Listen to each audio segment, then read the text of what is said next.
오늘 우리에게 허락하신 하나님 말씀을 읽겠습니다. 누가복음 22장 31절에서 34절, 그리고 요한복음 21장 18절과 19절 말씀입니다. 먼저 누가복음 22장 31절부터 34절까지의 말씀입니다. 시몬아, 시몬아, 보아라, 사탄이 밀처럼 너희를 체질하려고 너희를 소나기에 넣기를 요구하였다. 그러나 나는 내 믿음이 꺾이지 않도록 너를 위하여 기도하였다. 네가 다시 돌아올 때에는 네 형제를 굳세게 하여라. 베드로가 예수께 말하였다. 주님, 나는 감옥에도 죽는 자리에도 주님과 함께 갈 각오가 되어 있습니다. 그러나 예수께서 말씀하셨다. 베드로야, 내가 네게 말한다. 오늘 닭이 울기 전에 내가 3번 나를 모른다고 할 것이다. 요한복음 21장 18절과 19절입니다. 내가 진정으로 네게 말한다.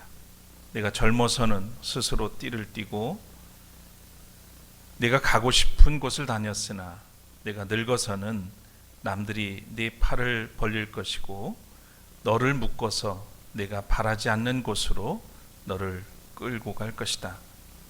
예수께서 이렇게 말씀하신 것은 베드로가 어떤 죽음으로 하나님께 영광을 돌릴 것인가를 암시하신 것이다. 예수께서 이 말씀을 하시고 나서 베드로에게 나를 따라라 하고 말씀하셨다. 이는 하나님의 말씀입니다.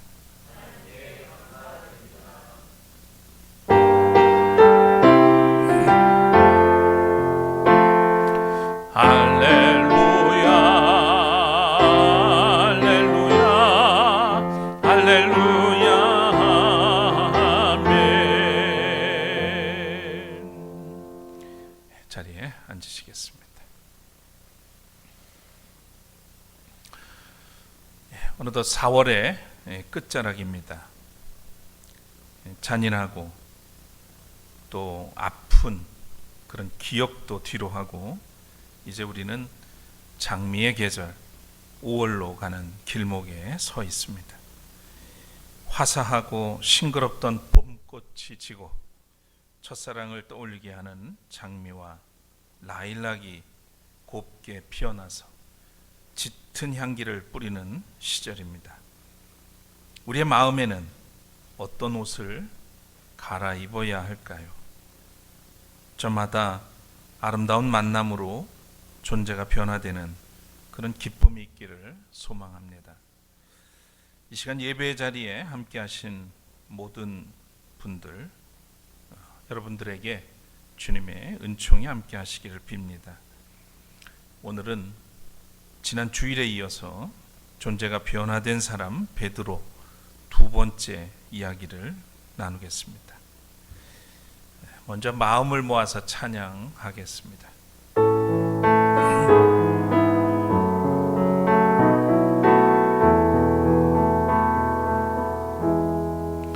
사랑해요 목소리 높여 경배해요 내 영혼 기뻐 오 나의 왕 나의 목소리 주님 귀에 곱게 울리기. 주님, 우리를 부르셔서 이 시간 주의 말씀 앞에 세우셨습니다. 허락하시는 말씀을 통해서 우리가 새로워지게 하시고 진정으로 존재가 변화되는 은혜를 맛보게 하여 주옵소서. 우리를 새롭게 하셔서 이 어지러운 시대에 주님의 등불이 되게 하시고 세상을 밝혀 거짓을 드러내고 또 어그러진 것들을 바로잡는 그런 주님의 사람들, 주님의 일꾼들로 사용해 주시기를 원합니다. 오늘도 우리 모두 가운데 함께 하셔서 우리의 마음을 열어주시고 오직 주님 말씀에 경청하며 주님의 부르심 앞에 응답하는 귀한 시간 되도록 인도해 주옵소서. 부족한 종을 세우셨습니다. 능력을 덧입혀 주시고 입술을 주장해 주시고 주의 뜻을 이 시간에 이루어 주시기를 간절히 소원합니다. 주님께 영광 돌리며 예수 그리스도의 이름으로 기도드립니다. 아멘.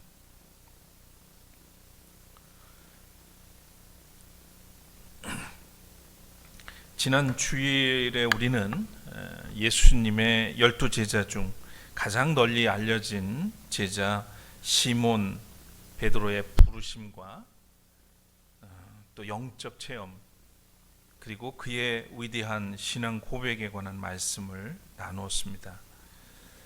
특히 변화산에서의 예수 체험과 물 위를 걷는 체험은 그가 예수 그리스도의 참된 제자로 굳건히 서는 계기가 되었습니다.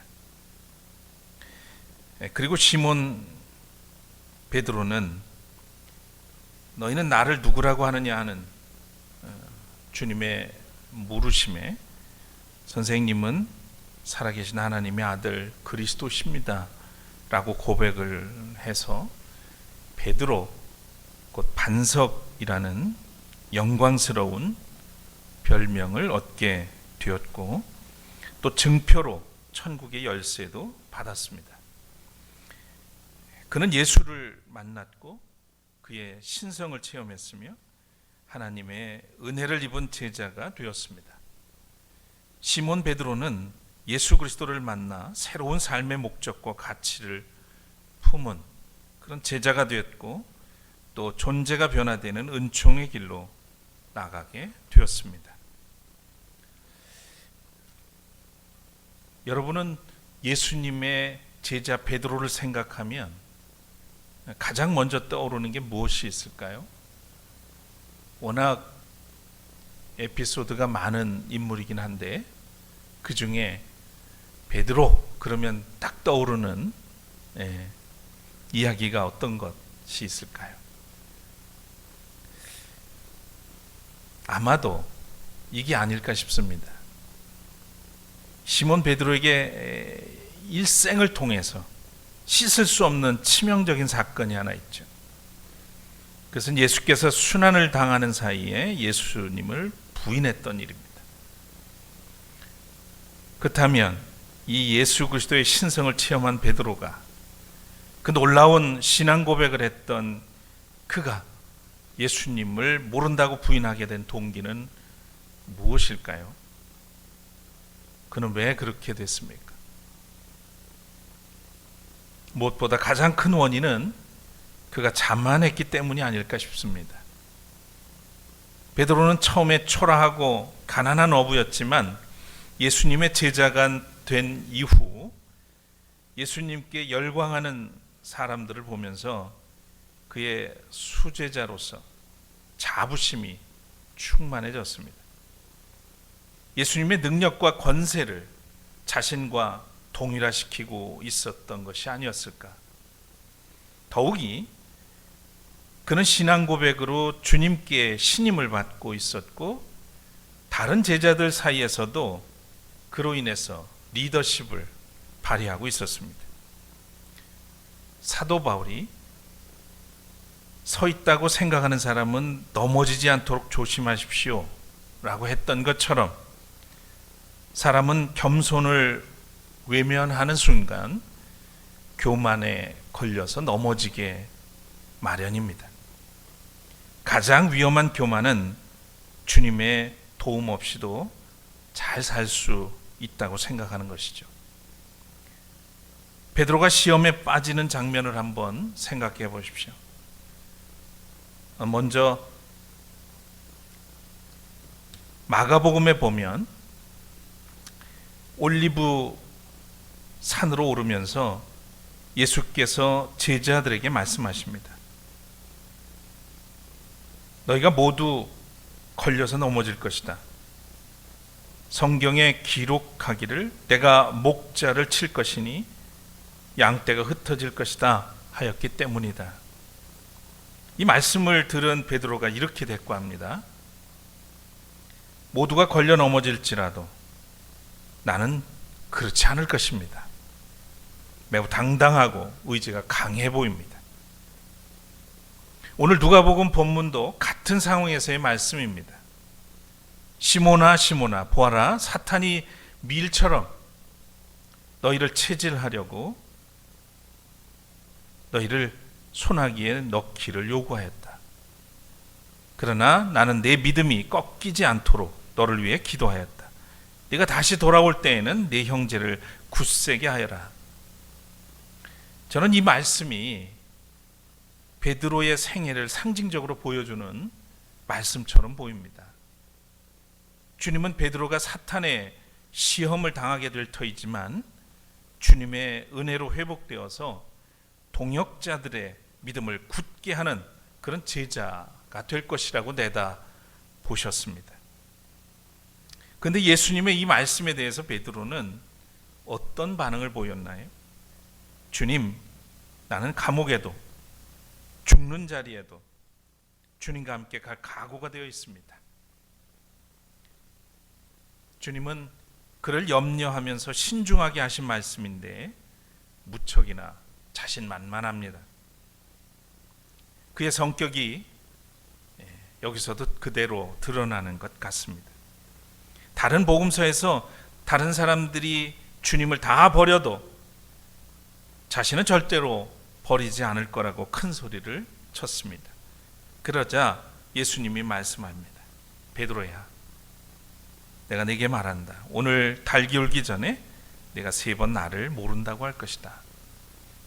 마가복음에 보면 베드로는 이 경고의 말씀을 듣고도 한마디 더 합니다. 내가 선생님과 함께 죽는 한이 있을지라도 절대로 선생님을 모른다고 하지 않겠습니다. 신앙생활에서 무모하게 자신만만한 태도는 금물입니다. 센 척, 강한 척 하는 사람이 오히려 사소한 것에 무너질 수 있기 때문이죠. 저는 허풍스럽거나 허세 부리는 사람을 가까이 하지 않습니다. 빈통이 요란한 것처럼 말이 많고 큰 소리를 치고 허세를 부리는 사람에게는 알고 보면 알곡이 없어요. 자기를 믿고 내가 하라는 대로 하면 성공한다고 장담을 하거나 지나치게 확신에 차 있는 사람은 사입이나 사기꾼일 가능성이 높습니다. 근거 없이 자기를 과신하는 사람은 시험에 들거나 무너질 가능성이 높습니다. 매우 높습니다. 자기만 무슨 특별한 능력이 있는 것처럼 떠들고 사람들을 거느리고 다니면서 허세를 부리는 목사를 저는 멀리합니다. 우리는 스스로 믿을 수 없는 존재라는 자각 때문에 예수님을 믿습니다. 주님이 나보다 나를 더 잘 아시기 때문에 믿는 거죠. 우리가 그렇게 자신만만하다면 왜 예수님을 필요로 합니까? 왜 예수님을 믿습니까? 예수님 믿지 않는 사람들은 알고 보면 자신을 믿기 때문이에요. 그러니까 내가 부족하다는 사실을 자각할 수 있는 사람은 하나님을 찾지 않고 예수님을 찾지 않고는 살아가기 어렵습니다. 그렇지 않으면 다른 것을 의존하게 되겠죠. 우리가 자신의 연약함을 알고서 살아계신 주님 앞에 간절한 마음으로 나아가 삶의 문제를 아뢰고 또 그분을 붙들 때 우리가 비로소 강해지는 것입니다. 반면 예수님의 도움이 없이도 살아갈 것처럼 홀로 인생의 키를 마음대로 조정할 수 있다면서 자신만만할 때가 사실은 가장 위험한 순간입니다. 베드로가 실존을 망각하고 자만에 빠진 순간 자신의 안위를 위해 나는 그를 모른다고 예수를 부인하게 되었습니다. 그는 죽으면 죽으리라 끝까지 주님과 함께 하겠다면서 철석같이 주님께 했던 약속마저도 까맣게 잊어버렸습니다. 주님이 채찍에 맞아 온몸에 살이 찢겨 나갈 때, 십자가에 못 박혀 죽어갈 때 베드로는 철저하게 자기 중심성이라는 늪에 빠져버리고 말았습니다. 자신의 믿음에 대한 과신은 항상 시험에 빠지기 쉽습니다. 마침내 예수께서 예고한 것처럼 달기 울기 전 3번 부인하고 저주까지 한 베드로, 그는 산산이 부서지는 듯 했습니다. 그러나 베드로의 인생 스토리는 여기서 끝나지 않습니다.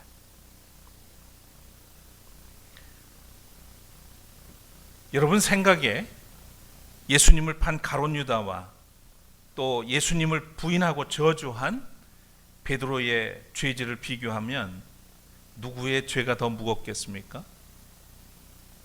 누가 더 못된 것 같아요? 아마 많은 분들은 가룟 유다를 떠올리실지 모르겠습니다. 근데 베드로의 죄가 저는 더 무거울지도 모르겠다는 생각이 듭니다. 유다는 예수님을 그저 팔고 끝났어요. 베드로는 예수님을 3번 부인했을 뿐만 아니라 그 입으로 저주까지 했습니다. 근데 두 사람의 차이가 있죠. 차이가 있습니다. 그게 뭡니까? 가룟 유다는 회개하지 않고 생이 끝났지만 베드로는 더 심하고 못된 죄를 저질렀지만 통곡하고 회개했다는 겁니다. 가룟 유다도 후회는 했죠. 뉘우쳤습니다. 하지만 주님 앞에 회개하고 돌아오지 못했습니다. 뉘우침만 있었지 회개가 없었다는 겁니다. 그러나 베드로는 주님 앞으로 다시 돌아왔습니다. 2번째 달기 울고 난 후 그는 밖으로 뛰쳐나갑니다. 그리고 눈물을 흘리며 통곡을 하죠. 그때 베드로는 깨지고 무너져 내렸지만 주님은 남루해진 그를 다시 세우셔서 반석으로서 인생을 본격적으로 만들어가기 시작합니다. 믿음의 눈으로 보면 항상 인간의 위기는 하나님의 기회입니다. 못 살겠다, 죽겠다, 그런 순간이 내게 온다면 그것은 바로 하나님을 붙들 때고 하나님께 엎드릴 때고 모든 것을 하나님께 맡길 때입니다. 부활하신 주님이 갈릴리의 새벽 바다로 다시 이 베드로를 찾아오십니다. 그리고 자신을 3번 부인했던 그에게 3번 그의 사랑을 확인하죠. 요한의 아들 시몬아, 네가 이 사람들보다 나를 더 사랑하느냐? 주님 그렇습니다. 내가 주님을 사랑하는 줄을 주님께서 아십니다.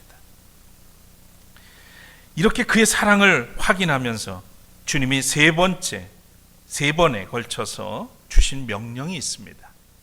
그게 뭡니까? 내 어린 양 떼를 먹여라. 이것이 그에게 주신 사명이죠.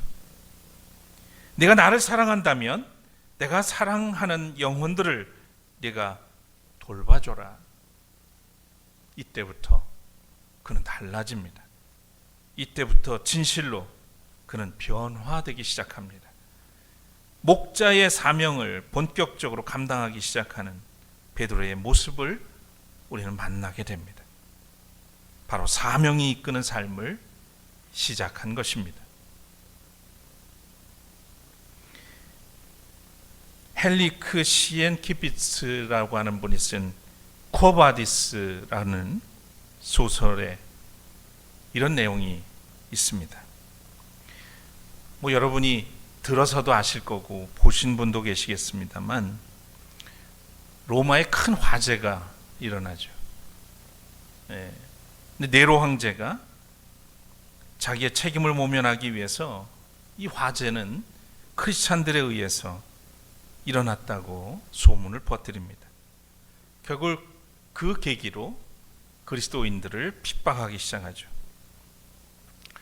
이때 이 핍박을 피하기 위해서 베드로는 로마를 벗어나려고 합니다.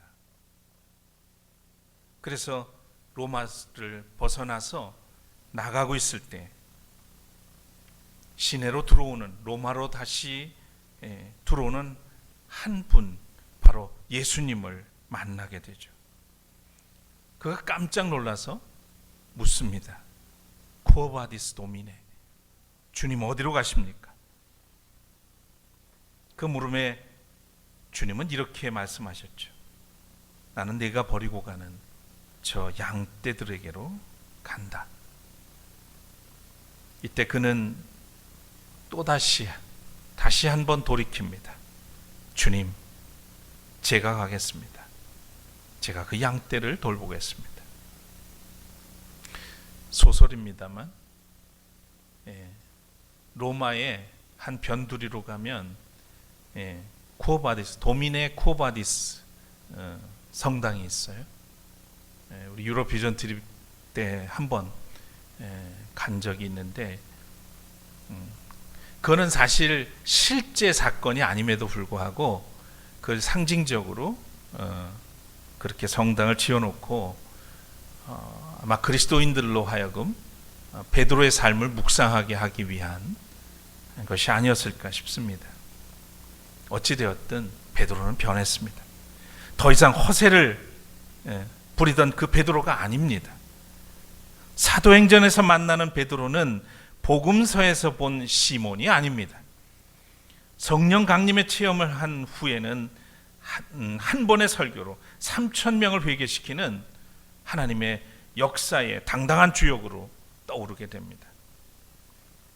그는 더 이상 비겁하지 않습니다. 무모한 자만심도 찾아볼 수가 없습니다. 이제 그는 진정으로 용기 있는 사람이 됐습니다. 담대한 복음의 사도입니다. 사도행전 5장에 보면 대제사장이 베드로를 공의회로 불러가지고 왜 예수에 대해서 가르치지 말라고 했는데 그 명령을 어기느냐고 강력하게 따져 묻습니다. 그때 베드로가 이렇게 저항합니다. 사람에게 복종하는 것보다 하나님께 복종하는 것이 마땅하도다. 사람에게 복종하는 것보다 하나님께 복종하는 게 마땅합니다. 거대한 권력의 행포 앞에서 당당하게 소명을 밝히는 베드로의 모습을 보게 됩니다. 그는 달라졌습니다. 이것이 바로 존재의 변화입니다. 자기 중심성에서 벗어나서 사명이 이끄는 삶으로의 변화, 이것을 존재의 변화라고 말하는 겁니다. 베드로의 죽음에 관한 여러 가지 전승이 있습니다. 성경에는 그의 죽음에 관한 직접적인 언급이 없어요. 다만 요한복음 21장에 나타난 예수님의 말씀을 보면 베드로의 순교가 암시되어 있습니다. 내가 젊어서 스스로 띠를 띠고 내가 가고 싶은 곳을 다녔지만 내가 늙어서는 남들이 내 팔을 벌릴 것이고 너를 묶어서 내가 바라지 않는 곳으로 너를 끌고 갈 것이다. 뭘 의미할까요? 베드로의 순교를 의미합니다. 그러나 그 순교가 하나님께는 영광이 될 것이라는 것을 암시하는 말씀이었습니다. 우리가 잘 아는 것처럼 베드로가 비록 실수도 많이 하고 결정적으로 예수님을 부인하고 저주까지 했지만 그의 마지막은 부끄러움이 아니라 영광스러운 순교의 죽음이 될 것임을 암시해 준 겁니다. 초대교회 역사가인 유세비우스라고 하는 분의 기록을 보면 당시 교부였던 클레멘티의 말을 인용해서 이렇게 전해줍니다. 베드로가 로마에서 아내와 함께 체포를 당합니다. 죽어가는 아내를 향해서 예수를 부인하면 놓아주겠다고 회유하는 말을 듣고 베드로는 아내에게 이렇게 말하죠. 내 사랑하는 아내여, 주님을 기억하시오. 자기도 부인했던 주님, 그러나 다시 회복시켜 주시고 내 양떼를 먹이라고 했던 주님, 우리를 위해서 마지막 순간까지 자신의 온 생명을, 모든 것을 내어주셨던 그 주님을 기억하라고 말하면서 아내의 순교의 죽음을 격려합니다. 그리고 아내가 죽은 다음에 자기 차례가 왔을 때 그는 집행하는 이들에게 이렇게 말합니다. 한 가지 부탁이 있어. 나는 십자가에 그대로 매달릴 자격이 없습니다. 나를 거꾸로 매달아 주시오.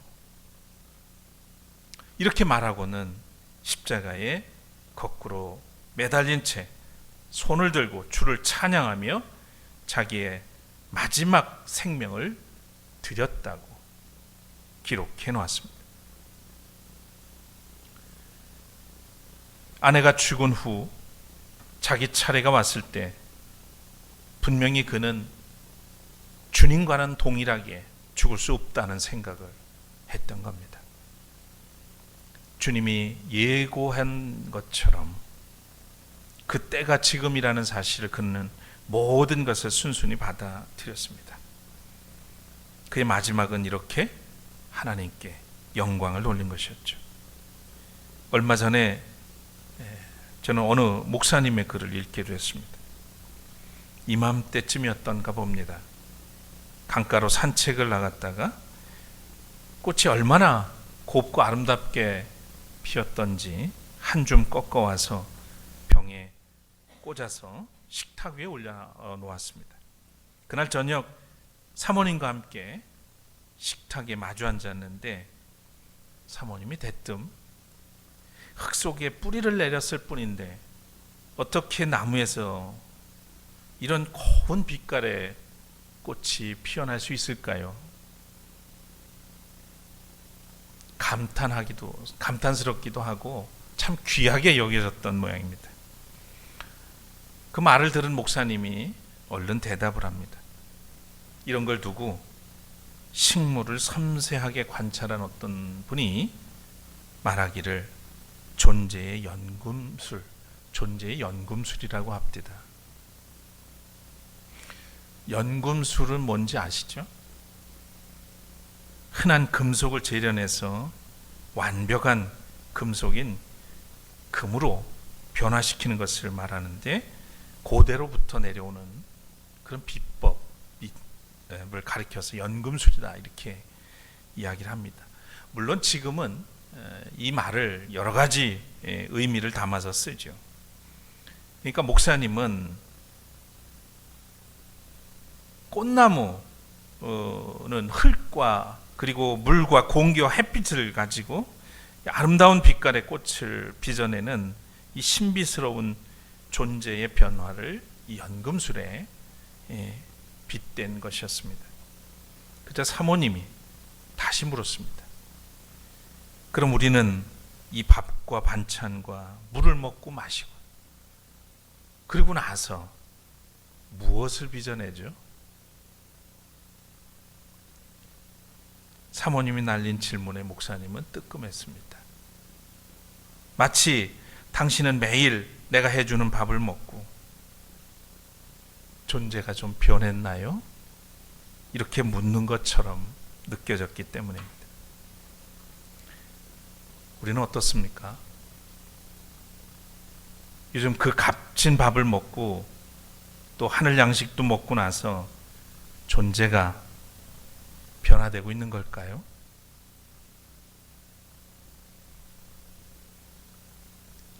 나는 물질을 정신으로 바꾸는 위대한 힘은 신만의 능력이고, 모든 인간의 내부엔 신성에 동화하는 능력이 있어서 빵과 물과 고기를 사람이나 고귀한 행동으로 바꿔놓을 수 있는 것이라고 스스로에게 말했다.